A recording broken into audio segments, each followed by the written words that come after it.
Alhamdulillahirabbil alamin. Wassalatu wassalamu ala asyrafil mursalin nabiyyina wa maulana Muhammadin wa ala alihi wa sahbihi ajma'in.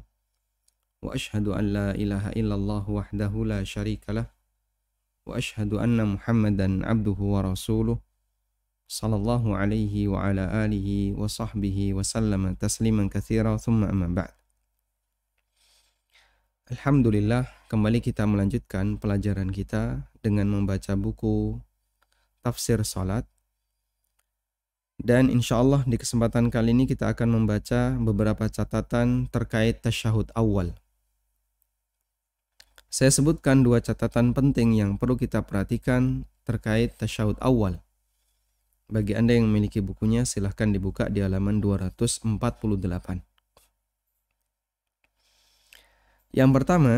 Catatan yang pertama, wajibkah kita membaca sholawat ketika tasyahud awal?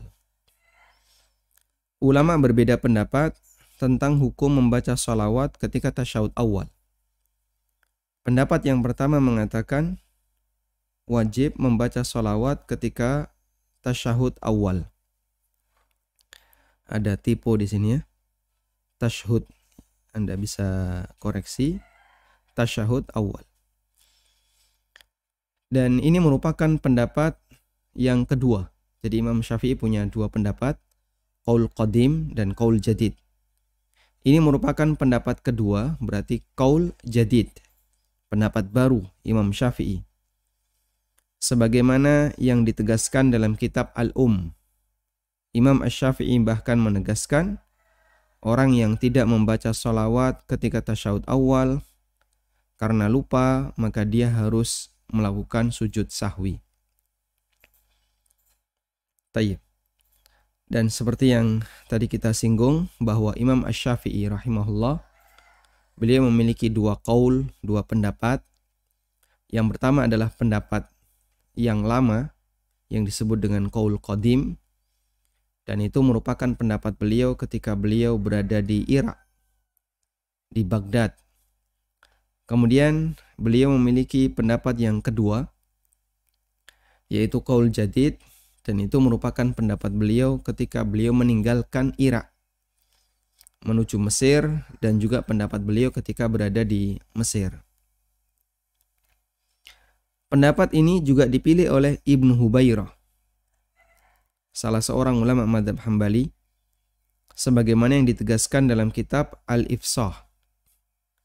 Dan juga pendapat Imam Ibnu Baz dalam fatwa beliau, serta Imam Al-Albani dalam sifat salat Nabi sallallahu alaihi wasallam. Tayyib.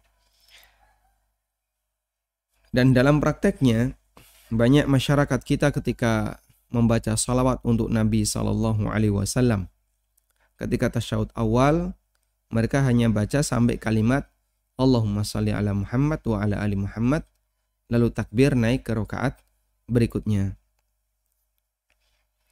Sehingga tasyahud awal lebih pendek dibandingkan tasyahud yang kedua, dibandingkan tasyahud akhir.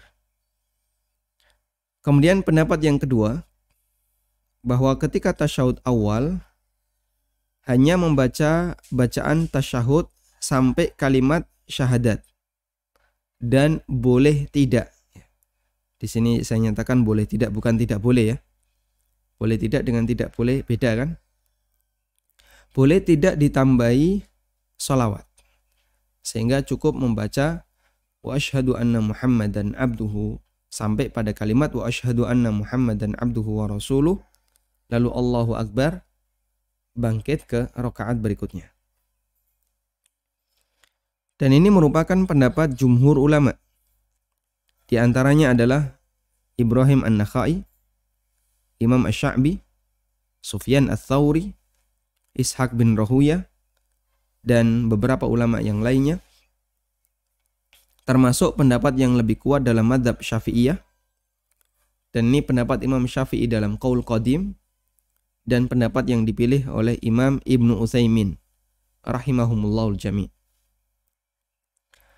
Dan insya Allah pendapat yang kedua inilah yang lebih mendekati kebenaran dengan beberapa pertimbangan.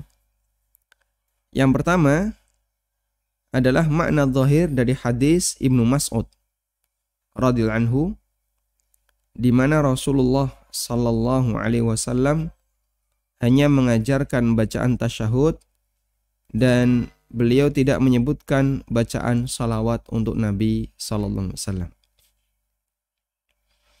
Nabi sallallahu alaihi wasallam mengajarkan kepada Ibnu Mas'ud, "Idza qa'adtum fi kulli rak'atain." Idza qa'adtum fi kulli rak'atain. Kalau kalian duduk setelah mendapatkan 2 rakaat, faqulu, maka bacalah at-tahiyatu lillah was-salawatu wat-thayyibat. Dan di situ dalam hadis Ibnu Mas'ud tidak disebutkan bersalawat untuk Nabi sallallahu alaihi wasallam, sehingga zahirnya adalah bahwasanya duduk tasyahud setelah dapat 2 rakaat, artinya duduk tasyahud awal hanya membaca at-tahiyat sampai kalimat wa asyhadu anna Muhammadan abduhu wa rasuluh. Kemudian catatan yang kedua atau pertimbangan yang kedua, kebiasaan Rasulullah sallallahu alaihi wasallam di mana beliau duduk ringan ketika tasyahud awal, sebagaimana keterangan Ibnu Qayyim dalam Zadul Ma'ad. Keterangan Ibnu Qayyim dalam Zadul Ma'ad, beliau mengatakan, qala al-'allama Ibnu Qayyim rahimahullah, wa kana yukhaffifu hadha at-tashahhuda jiddan. Dan Nabi SAW meringankan tasyahud yang pertama ini, hatta ka'annahu 'ala radaf, sampai seolah-olah beliau itu duduk di atas bara api, wa yal hijarah al-muhamma, yaitu batu yang dipanaskan. Walam yunqal anhu, dan tidak dinukil dari beliau bahwa fi haditsin qat, dalam satu hadis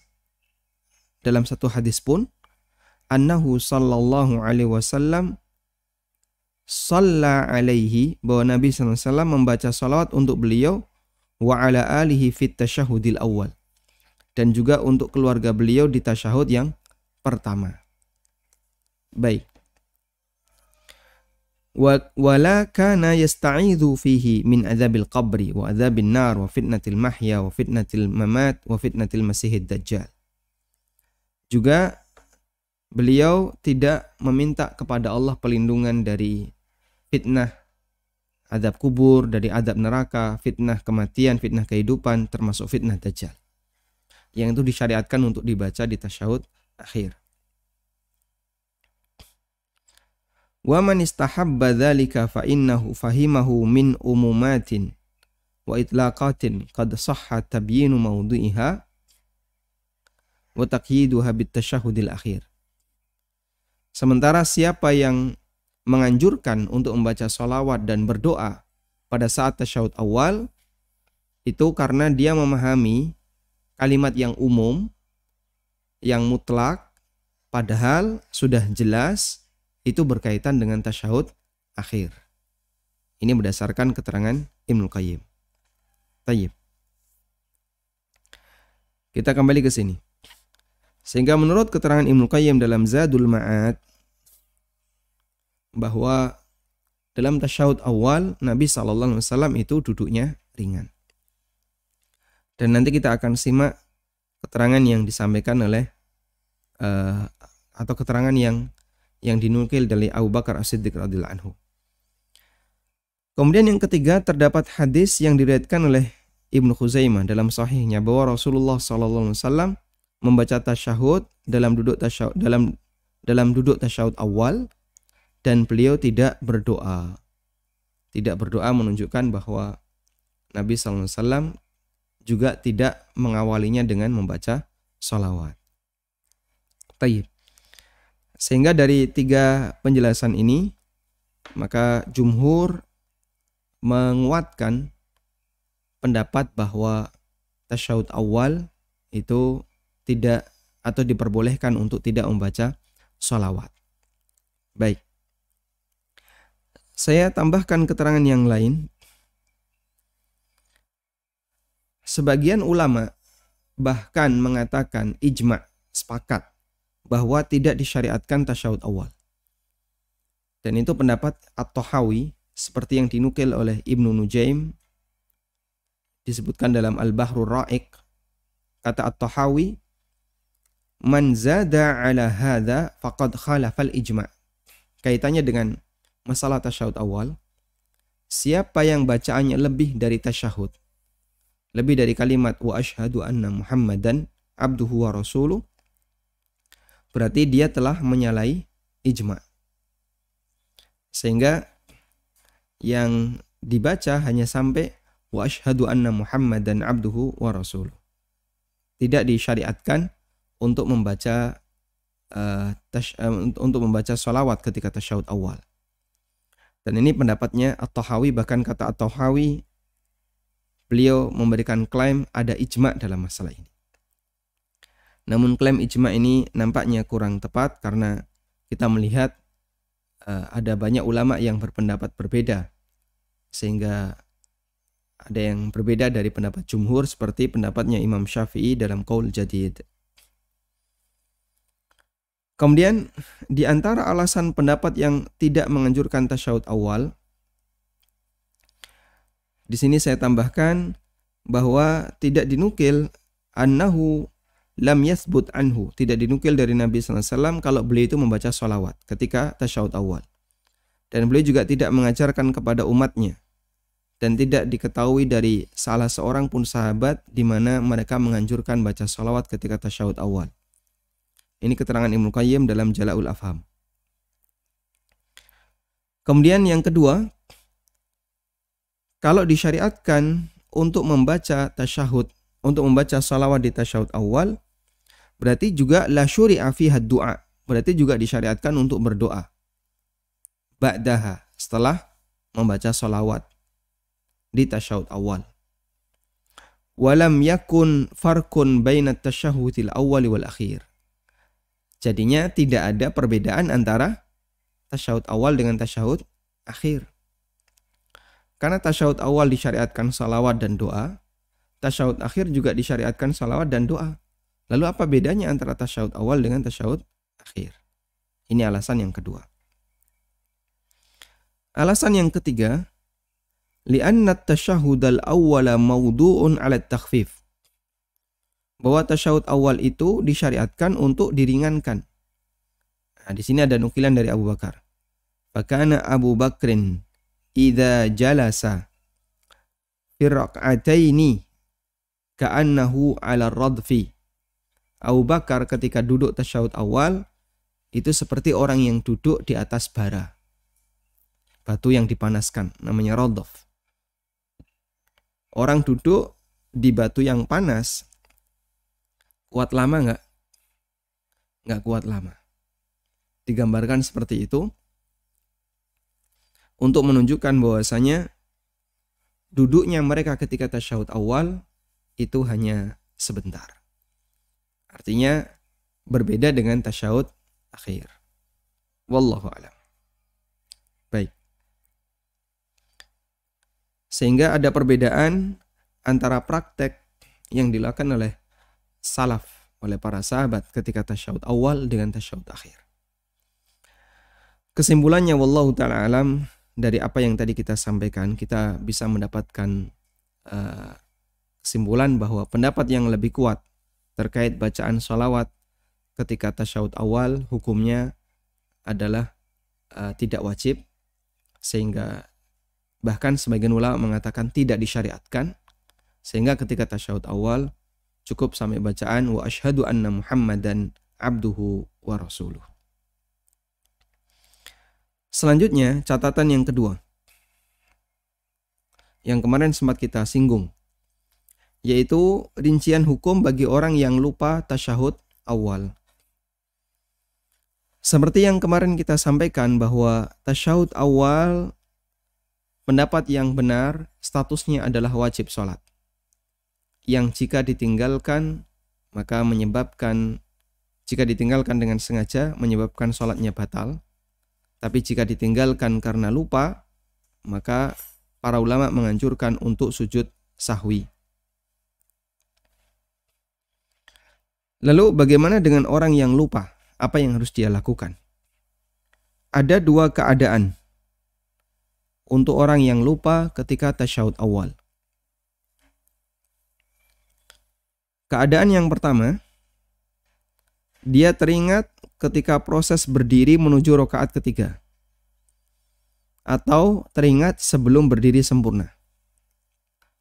Ada orang sujud, kemudian dia bangkit, yang seharusnya duduk tasyahud awal, tapi karena lupa dia berdiri. Allah. Nah, sebelum sempurna berdiri, dia ingat, ini kan dapat 2 rakaat, harusnya duduk. Langsung dia duduk. Sehingga dia teringatnya di proses berdiri. Sebelum berdiri, masih diproses sebelum berdiri. Dalam kondisi semacam ini, dia harus kembali untuk melakukan duduk tasyahud awal. Sehingga sujud dia, lalu dia bangkit ke rakaat ketiga, karena lupa, dia tidak tasyahud awal. Allah, baru Allah belum akbar, lalu dia ingat, oh iya, ini kan sudah dapat 2 rakaat, harusnya duduk tasyahud awal. Maka di posisi dia mau berdiri, harus segera duduk. Dan kalau dia melakukan seperti itu, tidak ada kewajiban sujud sahwi. Tidak ada kewajiban sujud sahwi, karena dia sudah teringat sebelum dia berada di rukun berikutnya. Baik. Yang kedua, dia baru teringat setelah berdiri sempurna di rakaat ketiga. Dia baru teringat setelah berdiri sempurna. Sujud Allahu Akbar, berdiri sempurna, barulah dia teringat. Pada keadaan ini, tidak perlu kembali duduk tasyahud. Sehingga dia lanjutkan. Di rakaat ketiga dia lanjutkan sampai selesai sholat. Kemudian melakukan sujud sahwi sebelum salam. Tapi sebagai gantinya ya, karena dia telah meninggalkan duduk tasyahud awal, maka sebagai gantinya nanti dia tutupi dengan sujud sahwi. Baik, apa dalil rincian ini? Dalil mengenai rincian ini disebutkan dalam hadis dari Al-Mughirah bin Syu'bah radhiyallahu anhu, bahwa Rasulullah sallallahu alaihi wasallam bersabda, "Idza qamal imamu fi rak'ataini fa in dzakara qabla ay yastawiya qa'iman falyajlis." Kalau imam itu berdiri setelah dapat 2 rakaat,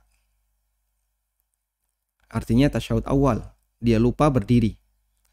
Jika dia teringat sebelum berdiri sempurna, falyajlis, maka dia harus duduk. Dan Nabi SAW menyebutkan imam juga berlaku bagi orang yang sholat sendirian. Sehingga kalau Anda atau ada orang yang jadi imam, lalu dia berdiri ke rakaat ketiga, Allah, akhirnya diingatkan oleh makmum, subhanallah, subhanallah, maka imamnya langsung turun, falyajlis. Fa in istawa qa'iman, tapi kalau dia sudah berdiri sempurna, fa in istawa qa'iman fala yajlis, jangan duduk. Wa yasjud sajdatai sahwi, dan nanti dia sujud sahwi 2 kali. Hadis riwayat Abu Dawud dan statusnya sahih. Juga disebutkan dalam riwayat yang lain, dalam hadis lain dari Abdullah bin Buhainah radhiyallahu anhu, beliau menceritakan, inna Rasulullah sallallahu alaihi wasallam qama min athnataini min adh-dhuhri. Nabi sallallahu alaihi wasallam ketika salat duhur kemudian dapat 2 rakaat, beliau langsung bangkit ke rakaat ketiga. Lam yajlis, dan beliau tidak duduk tasyahud awal. Lam yajlis bainahuma. Falamma qada salatahu, setelah beliau selesai salat, sajada sajdatain, beliau sujud 2 kali, yaitu sujud sahwi. Thumma sallama ba'da dzalika, kemudian beliau salam setelah sujud sahwi. Sehingga ketika orang selesai sujud sahwi tetap harus salam, baik sujud sahwi sebelum salam maupun sujud sahwi setelah salam. Dan hadis yang kedua ini diriwayatkan oleh Bukhari Muslim. Tayyib. Kemudian kita tambahkan sedikit catatan ya terkait berdoa di tasyahud awal. Apakah disyariatkan bagi kita untuk berdoa ketika tasyahud awal? Di sini ada keterangan yang disampaikan oleh Imam Ibnu Utsaimin rahimahullah. Beliau mengatakan at-tasyahudul awal. Di sini tidak bisa kita kasih garis ya. Saya coba download dulu. Ya, saya coba download ya. Baik. Biar bisa.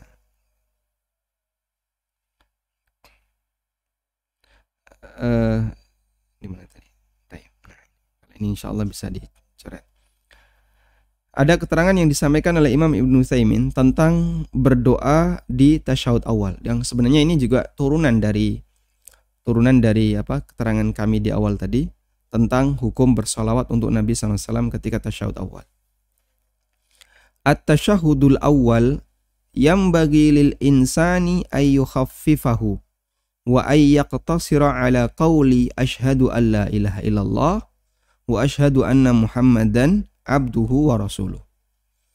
Ketika tasyahud awal, selayaknya seseorang itu meringankan dan dia berhenti di kalimat asyhadu an la ilaha illallah wa asyhadu anna Muhammadan abduhu wa rasuluh, sehingga tidak membaca sholawat.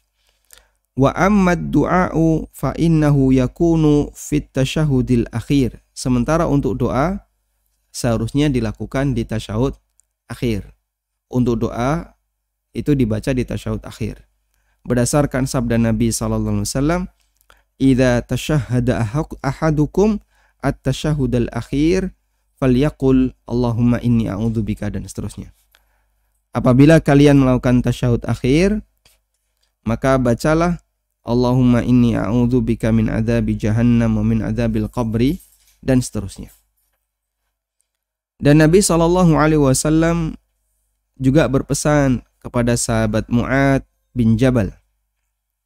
Beliau mengatakan, la tada'anna an taqula dubura kulli salati maktubatin.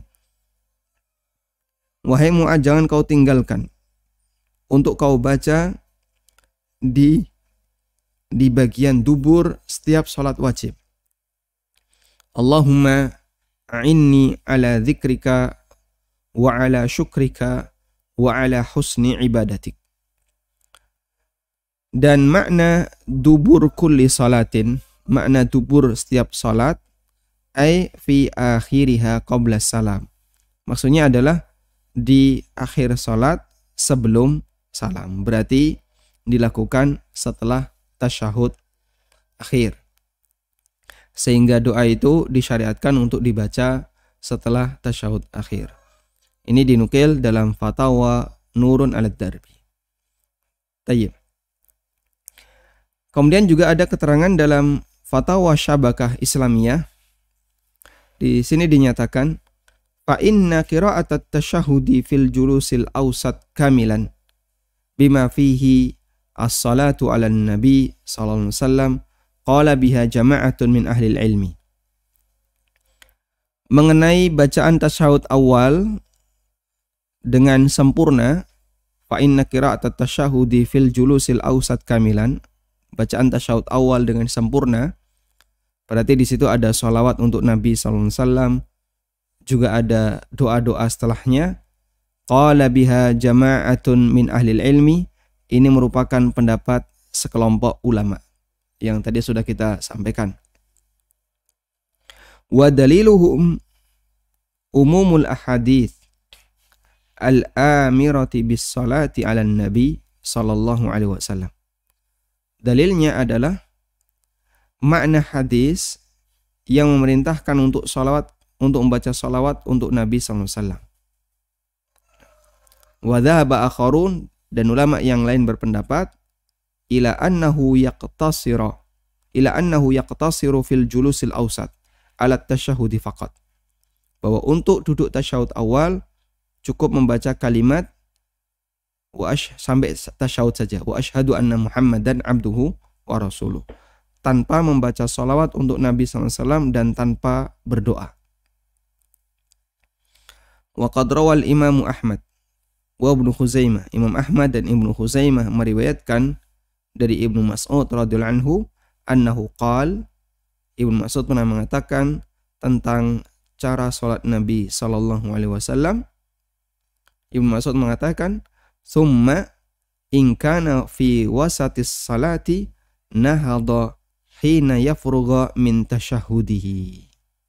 Dan ini yang tadi kita singgung ya. Bahwa Ibnu Khuzaimah dalam sahihnya beliau menyampaikan bahwa Nabi SAW mengajarkan ketika tasyahud awal itu beliau hanya sampai kalimat ucapan wa asyhadu anna Muhammadan abduhu wa rasuluh. Wa in kana fi akhiriha, dan ketika di tasyahud akhir da'a, Nabi SAW berdoa ba'da tasyahudihi bima sya'a ayyadu'a. Setelah beliau membaca tasyahud dengan doa yang beliau inginkan, summa yusallimu, kemudian beliau salam. Baik. Kemudian disimpulkan oleh Fatwa Syabakah Islamiyah, fa tabayyana anna sunnata hiyal iqtisaru ala tasyahudi. Maka di sini jelaslah bahwasanya yang lebih sesuai sunnah adalah cukup membaca tasyahud saja, yaitu kalimat sampai pada kalimat wa asyhadu anna Muhammadan abduhu wa rasuluh. Fit tasyahudil awsat, di tasyahud awal. Dunas salati ala nabi sallallahu alaihi wasallam wa dunad du'a, tanpa membaca salawat untuk Nabi sallallahu alaihi wasallam dan tidak berdoa. Lalu bagaimana kalau ada orang yang tetap berdoa ketika tasyahud awal? Wa in ata bis salati ala nabi sallallahu alaihi wasallam jaza wal aula tarku dzalika.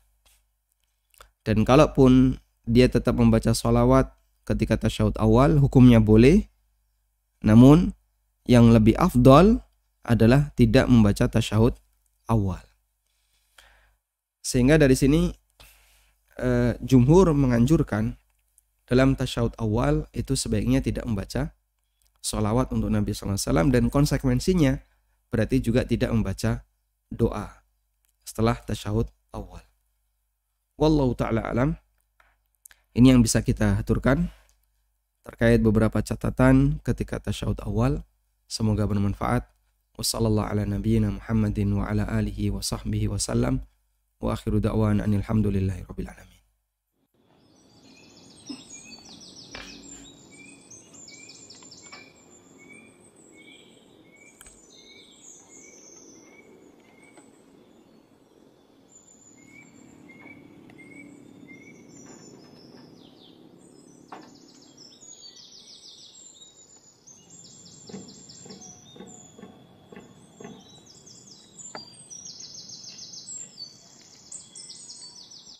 Assalamualaikum warahmatullahi wabarakatuh. Alhamdulillah, wassalatu wassalamu ala rasulillah wa ala alihi wa sahbihi wa muwala. Kaum muslimin yang kami hormati, saat ini saya berada di lantai 2 gedung Sekolah Tahfidz MIPS yang baru miliki saja flashdisk belajar fikih muamalah dasar dalam 33 pertemuan. Penjelasan sangat sistematis dengan media papan tulis bersama Ustadz Ami Nurbait, mengacu kitab Minhajus Salikin bab fikih jual beli. Dan semua video di flashdisk ini belum pernah tayang di ANB Channel. Pembahasan meliputi materi dasar muamalah, di antaranya ketentuan umum jual beli, hak khiyar, akad salam, akad gade dan kafalah, berbagai akad kerjasama dan musyarakah, hukum perlombaan atau musabaqah, wakaf hingga wasiat, dan masih banyak pembahasan muamalah lainnya. Untuk pemesanan, hubungi ANB Store di nomor 0812 7111 1241. Jazakumullahu khairan.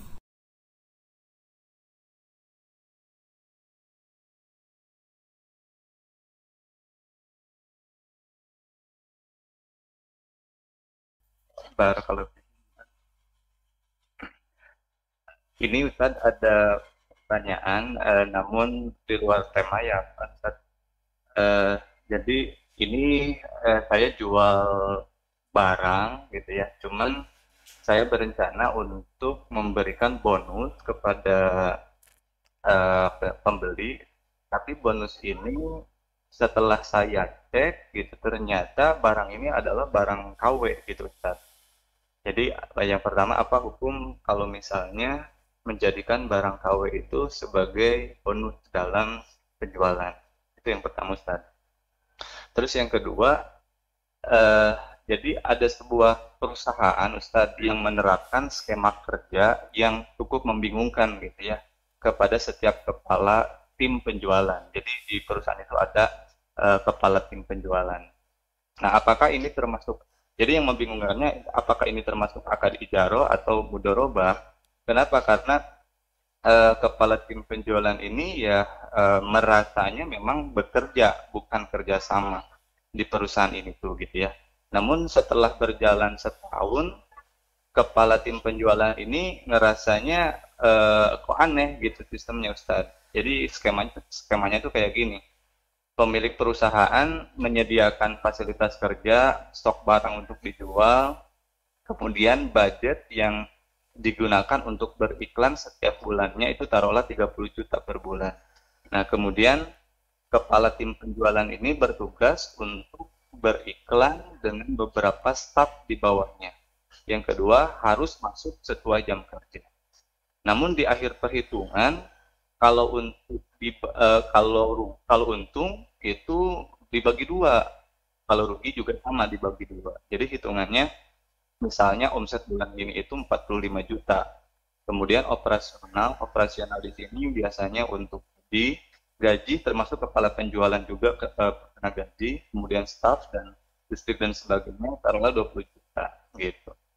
Jadi kemudian pemilik perusahaan itu menyatakan rugi di bulan ini itu karena 45 jadi hitungan ruginya berdasarkan modal iklan yang tadi. Jadi 45 dikurangi 20 dikurangi 30, jadi ruginya 5 juta. Nah, yang 5 juta ini dibagi dua Ustadz gitu.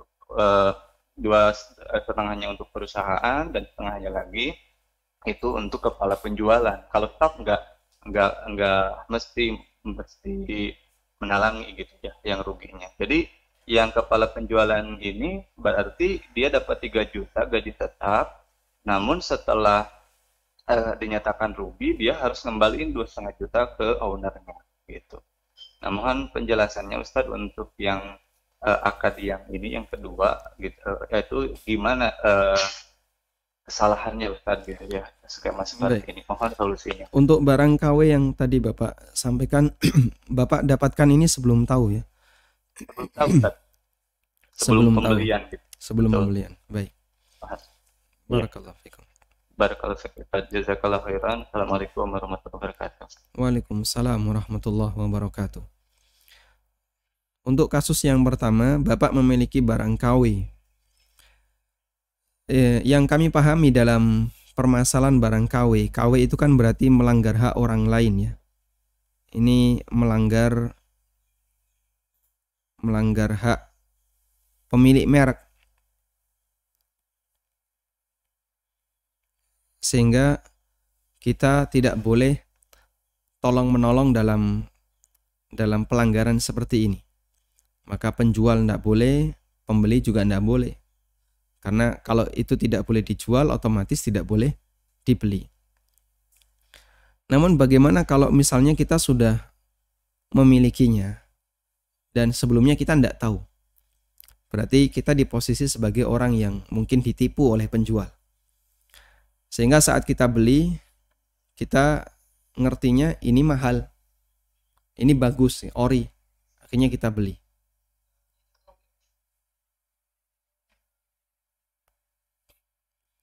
Ini bagus, kemudian kita beli. Atau masih lama, dimatikan dulu.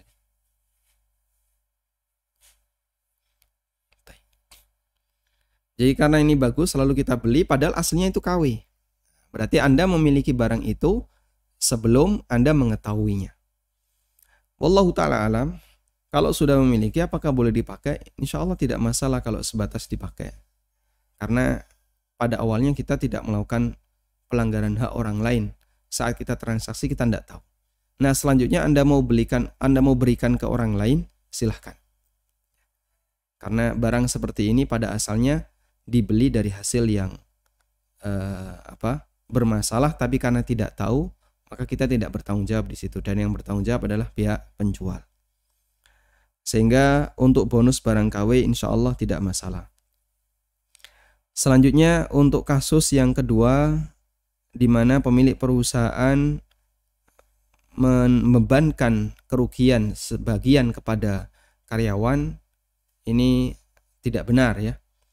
Karena kalau akadnya ijarah, di mana kepala tim penjualan tadi sudah mendapatkan gaji tetap senilai sekian juta tiap bulan, maka resiko tetap menjadi tanggung jawab pemilik perusahaan. Sementara ya, kalau ada untung kok pemilik perusahaan ngasih bonus kepada karyawan, itu sifatnya hadiah, dan itu kembali kepada kerelaan pemilik perusahaan. Sehingga perlu dibedakan antara pemberian hadiah. Perusahaan untung besar, lalu dia ngasih hadiah. Maka karyawan dapat dua, pertama gaji dan yang kedua hadiah. Hadiah ini murni menjadi hak pemilik perusahaan. Sehingga kalau pemilik perusahaan mau ngasih silahkan, nggak ngasih juga silahkan. Itu murni menjadi hak milik kepala perusahaan, atau menjadi hak milik haknya pemilik perusahaan. Kemudian kalau rugi tidak boleh kemudian dibebankan kepada karyawan, karena karyawan mereka melakukan akad dengan perusahaan dengan akad ijarah.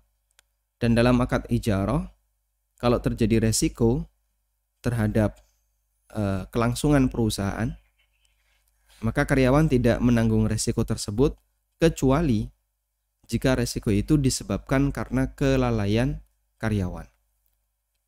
Sebab orang ketika sudah melakukan akad ijarah dan si A sebagai karyawan, sebagai ajir, maka posisi si A adalah orang yang diberi amanah. Dan orang yang diberi amanah, dia tidak menanggung resiko di luar keteledoran. Tapi kalau karena teledor, maka si A harus menanggung resiko tersebut. Wallahu a'lam.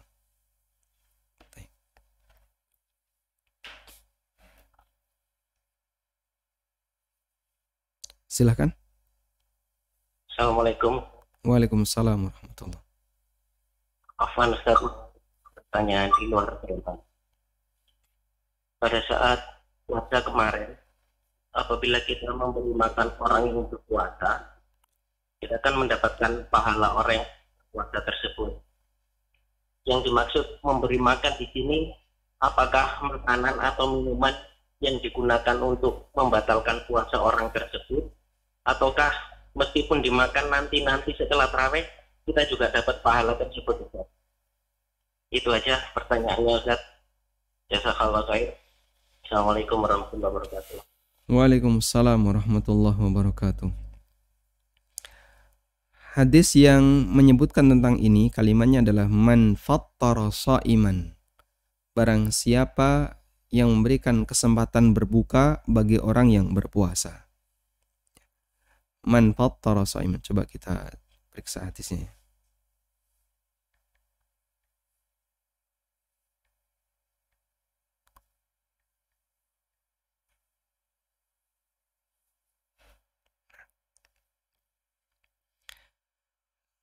Nabi SAW bersabda dalam hadis dari Zaid bin Khalid Al-Juhani. Zaid bin Khalid Al-Juhani radhiyallahu anhu, beliau mengatakan bahwa Rasulullah SAW bersabda, man fattara sha'iman kana lahu mithlu ajrihi ghaira annahu la yanqusu min ajri shaimi syai'a. Barang siapa yang memberikan kesempatan berbuka, barang siapa yang memberikan hidangan berbuka bagi orang yang berpuasa, maka dia mendapatkan pahala seperti pahala orang yang berpuasa tersebut, tanpa mengurangi pahala orang yang berpuasa itu. Maka dalam hadis ini, hadisnya riwayat Tirmidzi dan statusnya hasan sahih. Dalam hadis ini terdapat dalil keutamaan memberikan kesempatan berbuka bagi orang yang berpuasa. Ada pahala besar yang bisa dia dapatkan. Li'annahu sha'imun yastahiqqu at-ta'dzim, karena orang yang berpuasa itu berhak untuk dimuliakan. Wa it'amuhu shadaqatun, dan memberikan makan bagi orang yang berpuasa adalah sedekah.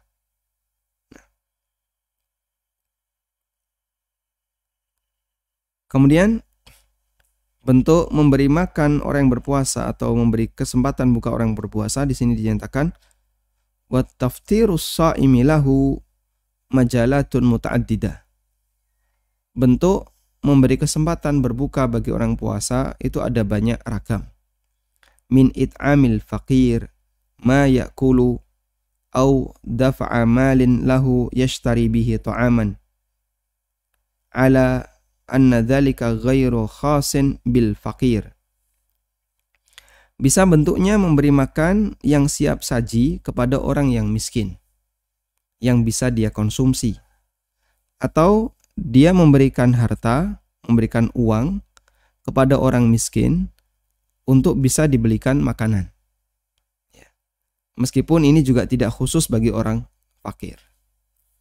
Sehingga kalau ada kesempatan acara berbuka bersama yang diselenggarakan oleh masjid, lalu masjid menggalang dana, demikian pula yang Ramadan kemarin, Yayasan Amal Abadi Indonesia membuka kesempatan untuk untuk memberikan buka bagi orang puasa. Yang dilakukan adalah dengan memberikan nomor rekening, sehingga yang ada di Jakarta dia bisa turut serta, yang ada di luar Jogja bisa turut serta. Itu masuk dalam kategori taftirus shaim, sehingga termasuk bagian dari hadis man fattara shaiman. Lalu bagaimana dengan bentuk makanannya? Apakah yang dimaksud memberikan berbuka bagi orang yang puasa itu khusus untuk yang membatalkan puasanya, ataukah semua makanannya? Wallahu a'lam. Yang kami pahami, yang zahir dari hadis ini adalah semua bentuk sedekah bagi orang yang berpuasa. Sehingga Anda memberikan nasi kotak kepada orang yang berpuasa, baik mau dia makan sekarang maupun mau dia makan nanti setelah Isya, insya Allah masuk dalam kategori ini. Karena fattara shaiman, ya, dari kata iftar, fattara yuftiru, iftaran, itu bisa bermakna makanan pertama yang dikonsumsi oleh orang berpuasa, atau hidangan yang dimiliki oleh orang yang berpuasa. Baik mau dia makan sekarang atau dia makan nanti. Sekalipun ada sebagian yang pernah saya dengar mengatakan bahwasanya ini hanya berlaku untuk hidangan yang membatalkan. Berarti kalau hidangan yang membatalkan, ya di tempat kita paling teh sama jajan, ya. Sedangkan yang kotak itu, nasi kotak yang gede itu biasanya dimakan belakangan, nanti setelah Isya atau setelah tarawih. Wallahu a'lam. Kalaupun misalnya hanya berlaku bagi yang membatalkan saja, makanan yang membatalkan, kegiatan Bapak ketika memberikan kesempatan bagi orang yang berbuka puasa berupa makanan, nasi kotak dan seterusnya, insya Allah tetap berpahala, karena ini termasuk di antara memuliakan orang yang berpuasa, dan kita bersedekah di bulan Ramadan dalam bentuk makanan, semoga termasuk di antara amal yang nilainya besar. Wallahu a'lam. Assalamualaikum Ustadz. Waalaikumsalam warahmatullahi. Bagaimana dengan makmum yang masbuk dan mendapati imam tahiyat akhir, apakah menyempurnakan bacaan tasyahudnya atau cukup sampai sebelum sholawat? Syukron. Baik. Makmum masbuk, sementara imam tasyahud akhir, sehingga tasyahud akhirnya imam jelas lebih panjang dibandingkan tasyahudnya makmum yang masbuk. Apakah cukup membaca tasyahud saja ataukah boleh dilanjutkan? Kalau kita mengikuti pendapat jumhur yang mereka membuat kesimpulan bahwa lebih baik tidak membaca sholawat saat tasyahud awal, maka Anda cukupkan sampai kalimat wa asyhadu anna Muhammadan abduhu wa rasuluh. Lalu diam. Diam di sini bukan dalam rangka apapun selain tujuannya adalah menunggu imam selesai sholat. Sehingga begitu selesai membaca tasyahud wa asyhadu anna Muhammadan abduhu wa rasuluh, Anda diam nunggu imam salam. Insyaallah itu yang lebih kami sarankan, sejalan dengan pendapat yang disampaikan oleh jumhur ulama. Wallahu a'lam. Baik, silahkan. Waalaikumsalam warahmatullahi.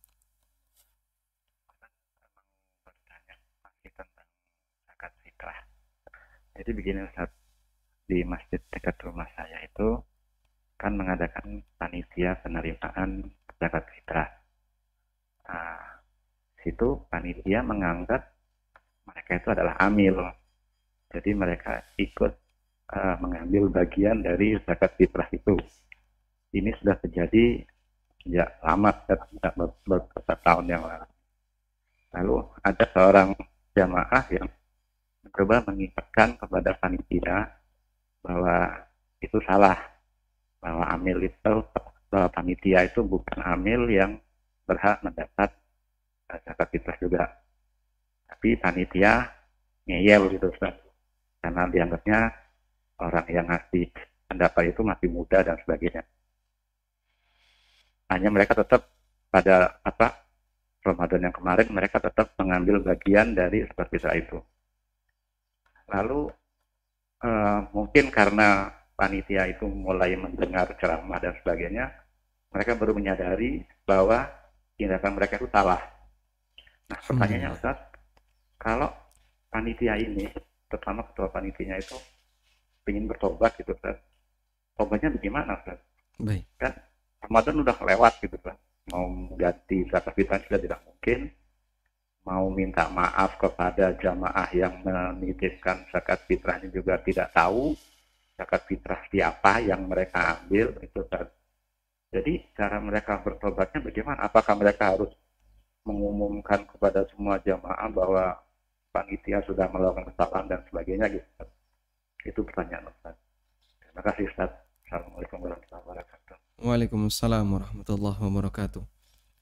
Walhamdulillah.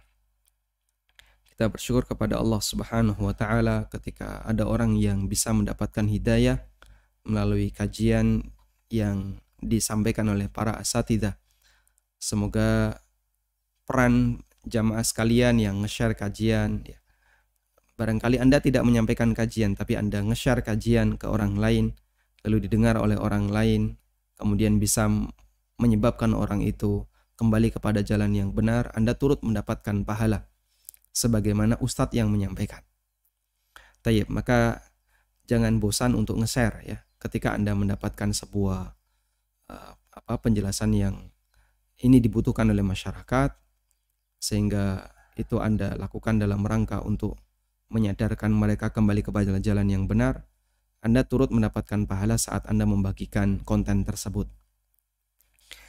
Sekarang bagaimana tobatnya amil atau tobatnya panitia zakat fitrah yang dia menisbahkan dirinya sebagai amil. Dia menobatkan dirinya sebagai amil. Padahal dalam zakat fitrah itu aturannya beda dengan zakat mal. Yang pertama, panitia zakat kemudian menyebut dirinya sebagai amil, ini perlu untuk dikoreksi. Karena amil itu adalah utusan negara. Sehingga tidak bisa orang mengangkat dirinya sebagai amil. Abu Dzar radhiyallahu anhu datang kepada Nabi SAW dan beliau mengajukan diri, "Ya Rasulullah, jadikan saya sebagai amil." Kemudian Nabi SAW menolaknya dan beliau mengatakan, "Innaka dha'if." Kamu itu lemah. Jangan jadi amil. Sehingga nggak bisa orang menjadi amil atas inisiatif pribadi, itu nggak bisa. Lalu kumpul beberapa orang dibawa ke takmiran, lalu dia jadi amil, nggak bisa. Sehingga amil itu adalah mandat yang diberikan oleh pihak yang berwenang dalam mengumpulkan dana masyarakat untuk zakat, dalam hal ini adalah negara, Baitul Mal. Kemudian Baitul Mal menunjuk beberapa orang sebagai amil. Kalau semua orang berhak jadi amil, itu bisa berbahaya. Kenapa? Zakat nanti banyak kemudian diambil oleh orang yang tidak berhak. Masjid ini ada amil, masjid ini ada amil, ini ada amil. Terlalu banyak amil. Akhirnya itu mengurangi jatah fakir miskin, yang mereka sejatinya yang berhak untuk mendapatkan zakat. Karena itu yang lebih tepat bahwasanya amil itu harus ditunjuk oleh yang berwenang, dalam hal ini adalah pemerintah. Kemudian khusus untuk zakat fitrah itu aturannya berbeda dengan zakat mal. Dan yang berhak untuk menerima zakat fitrah hanya satu golongan, yaitu orang yang tidak mampu, fakir miskin. Berdasarkan sabda Nabi SAW, "Tuhratan lis-sha'imi minal lagwi war rafath." Dan itu keterangan Ibnu Abbas, keterangan Ibnu Abbas. Ibnu Abbas mengatakan, "Farada Rasulullah SAW zakat al-fitri." Rasulullah SAW mewajibkan zakat fitrah. "Tuhratan lis-sha'imi minal lagwi war rafath wa tu'matan lil masakin." Sebagai pembersih bagi orang-orang yang berpuasa dari tindakan lagwu dan rafath, dari tindakan sia-sia ketika berpuasa, dari setiap perbuatan yang mengurangi derajat puasanya, dan juga wa tu'matan lil masakin, sebagai bahan makanan bagi orang-orang yang miskin. Karena itu dalam zakat fitrah penyalurannya hanya satu, yaitu diberikan kepada orang-orang miskin. Sehingga jika ada orang kaya yang dia mengaku dirinya sebagai amil, lalu dia mengambil zakat fitrah tersebut, maka berarti dia telah mengambil hak orang miskin. Selanjutnya tobatnya bagaimana? Tobatnya adalah dia harus kembalikan zakat fitrah yang sudah dia ambil kepada orang miskin, bukan kepada muzaki, tapi kepada orang miskin. Pak, tapi kan sudah lewat. Sudah lewat itu batasan zakat fitrahnya. Ini dalam rangka tobat. Dan dalam rangka tobat tidak ada batasan selama matahari belum terbit dari barat. Sehingga ketika orang itu bertobat, lalu dia ingin mengembalikan harta itu, maka dia harus kembalikan segera ketika dia tahu. Dan dia harus kembalikan kepada yang berhak. Karena hakikatnya itu sudah menjadi haknya orang miskin. Tapi dia ambil. Kemudian orang miskin siapa? Terserah. Yang penting pokoknya orang miskin.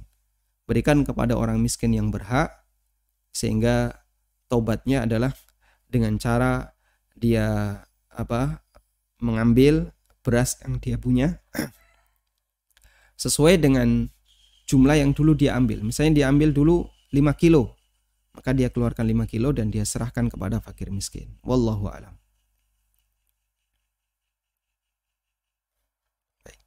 Assalamualaikum Ustadz. Waalaikumsalam warahmatullahi. Afwan Ustadz, untuk memulai mengangkat telunjuk yang lebih afdal, apakah mulai dari awal atau di tengah saat membaca syahadat? Pertanyaan yang kedua, bolehkah membaca tasahud awal berulang-ulang karena imam belum selesai? Syukran. Nah, untuk memulai mengangkat telunjuk, apakah dari awal tasyahud ataukah di pertengahan? Pembahasan ini tepat kemarin sudah kita rinci, sehingga saya sarankan bagi penanya untuk nonton video kemarin agar kita tidak mengulangi. Yang kedua, jika imam di tasyahud awal belum selesai, sementara makmum sudah selesai, apakah kita boleh mengulang tasyahud awal? Dohirnya tidak kita ulang, tapi kita diam, ya. Begitu selesai mengucapkan wa asyhadu anna Muhammadan abduhu wa rasuluh, kemudian kita tunggu sampai imam bangkit atau sampai imam salam. Jika imamnya tasyahud akhir dan Anda masbuk, Sehingga tidak diulang, karena bacaan tasyahud itu bacaan yang diucapkan sekali. Beda dengan bacaan sujud atau ruku atau i'tidal atau duduk di antara dua sujud. Dalam rukun-rukun seperti ini bacaannya bisa diulang. Wallahu a'lam. Baik. Silahkan. Assalamualaikum. Waalaikumsalam warahmatullahi wabarakatuh. Saya ini mau ngajak anak saya yang TK itu kan biar istiqomah sholat 5 waktu. Nah, tapi dia itu sekarang mintanya jadi imam terus. Saya caranya gimana gitu? Misalnya kalau membujuk dia kan belum mau. Masih TK ya? Iya, masih 6 tahun. 6 tahun. Iya. Terus apa saya harus maksudnya apa mengikuti apa gimana? Ya, nanti minta solusinya. Laki-laki nih, Bu? Perempuan. Oh, perempuan. Terus yang kedua, kan di Al-Quran itu ada surat yang itu wa may yattaqillaha yaj'al lahu makhraja. Karena siapa yang bertakwa dia akan mendapatkan rezeki dari arah yang tidak disangka-sangka. Terus saya kalau misalnya mendapat rezeki atau mendapat apa sesuatu yang meskipun ya rezeki, apakah saya boleh selalu beranggapan kalau itu karena ketaatan saya jadi menjadi penyemangat gitu. Udah gitu aja Ustaz. Syukran jazakallahu khair. Assalamualaikum warahmatullahi wabarakatuh. Waalaikumsalam warahmatullahi wabarakatuh. Yang pertama, untuk anak usia 6 tahun, apakah sudah boleh jadi imam? Ada satu kaidah yang mengatakan man sahhat salatuhu sahhat imamatuhu. Siapa yang sah salatnya, maka sah untuk jadi imam. Ini kaidah. Siapa yang sah salat, maka dia sah jadi imam. Kemudian batasan orang yang sah salatnya kalau dari sisi usia adalah usia tamyiz. Ciri tamyiz adalah ketika dia bisa salat dengan baik. Dia tidak bicara, tidak tolah-toleh, tahu kalau ngentut itu membatalkan salat, tidak ketawa-ketawa, tidak guyon, kemudian dia tumakninah, dia tahu rukun-rukun salat, maka berarti dia sudah tamyiz dan salatnya sah. Dan orang yang sudah tamyiz karena salatnya sah, maka dia bisa jadi imam. Dan di zaman Nabi SAW pernah ada anak kecil yang usianya antara 6 sampai 7 tahun yang beliau ini Al-Qur'annya paling banyak. Hafalan Qur'annya paling banyak di kampungnya. Sehingga dijadikan sebagai imam di kampungnya. Dan Nabi SAW tidak melarang itu. Sehingga ketika dia jadi imam, makmumnya itu orang-orang dewasa yang Qur'annya tidak lebih banyak dibandingkan anak ini. Karena itu selama putri ibu adalah anak yang sudah tamyiz, dalam arti sholatnya sebagaimana orang dewasa, dia bisa berwudu dengan sempurna, dia bisa dia ngerti tentang pembatal sholat itu apa saja, dia tahu rukun-rukunnya, sehingga prakteknya persis sebagaimana gerakan orang dewasa, bacaannya juga tidak salah, maka insya Allah bisa jadi imam. Sehingga nanti ibunya jadi makmumnya. Tayyib. Selanjutnya, jika kita mendapatkan rizki yang tidak diduga-duga, ya. Tiba-tiba ada orang yang datang ke tempat Anda ngasih parsel lebaran. Ya. Apakah ini salah satu di antara bukti bahasanya kita ini orang yang bertakwa? Karena Allah mengatakan, wa may yattaqillaha yaj'al lahu makhraja wa yarzuqhu min haitsu la yahtasib.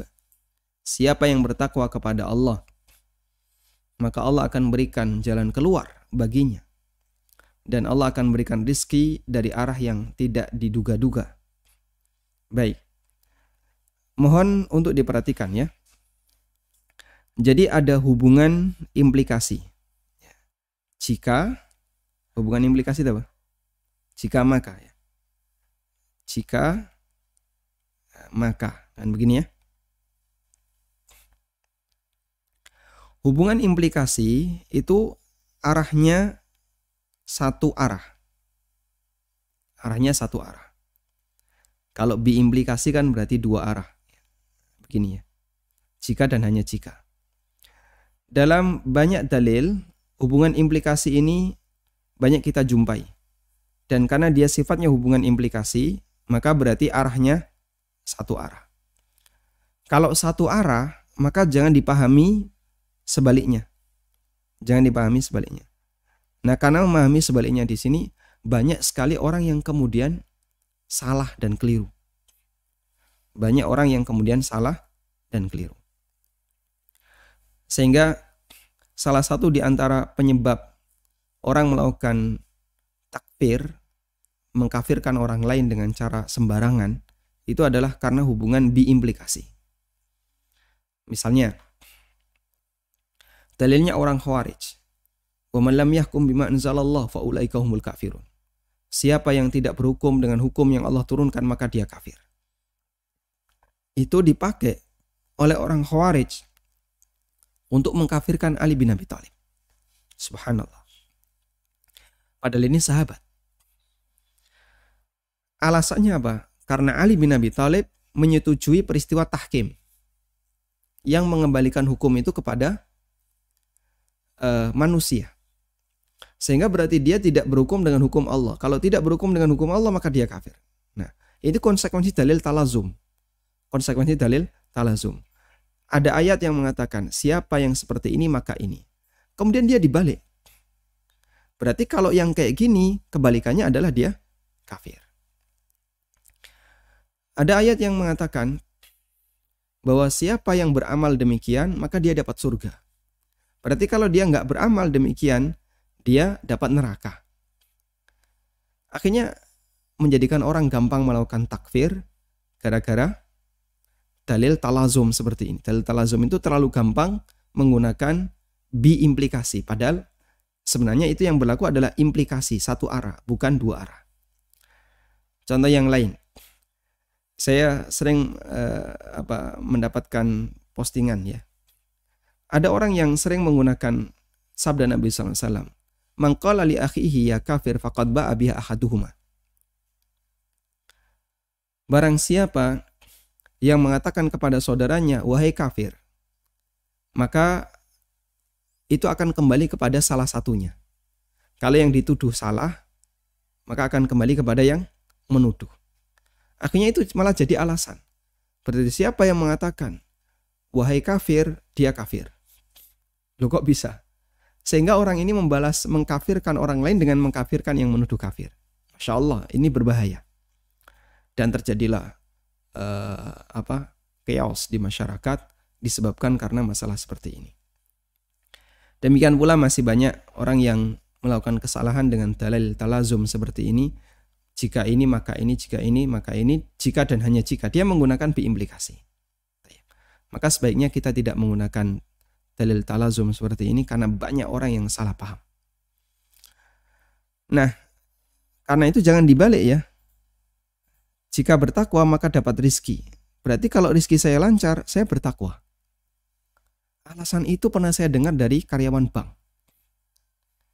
Saat dia diingatkan tentang bahaya riba, dia bilang, Mas, coba perhatikan. Rizki saya itu kayak gini mas, lancar. Anak saya seperti ini. Dia membanggakan harta dia membanggakan keluarga dia yang dalam kondisi bagus, dalam kondisi baik. Berarti praktek yang saya lakukan ini tidak salah. Karena salah satu di antara janji Allah, bagi orang yang taat, maka rizkinya akan dikasih. Berarti kalau rizki saya lancar, saya adalah orang yang taat. Padahal dia pemakan riba. La haula wala quwata illa billah. Karena itu, orang-orang musyrikin, mereka beralasan, dengan kehidupan kami yang serba sejahtera, kami bisa mendapatkan harta yang melimpah. itu bukti kalau Allah sayang kepada kita. Dan itu juga alasan yang diberikan oleh orang Yahudi.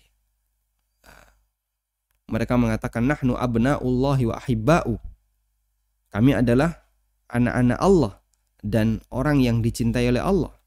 Qul falima yu'adzibukum bidzunubikum. Katakanlah wahai Muhammad, kenapa Allah menghukum disebabkan dosa kalian? Sehingga hubungan biimplikasi ini tidak berlaku.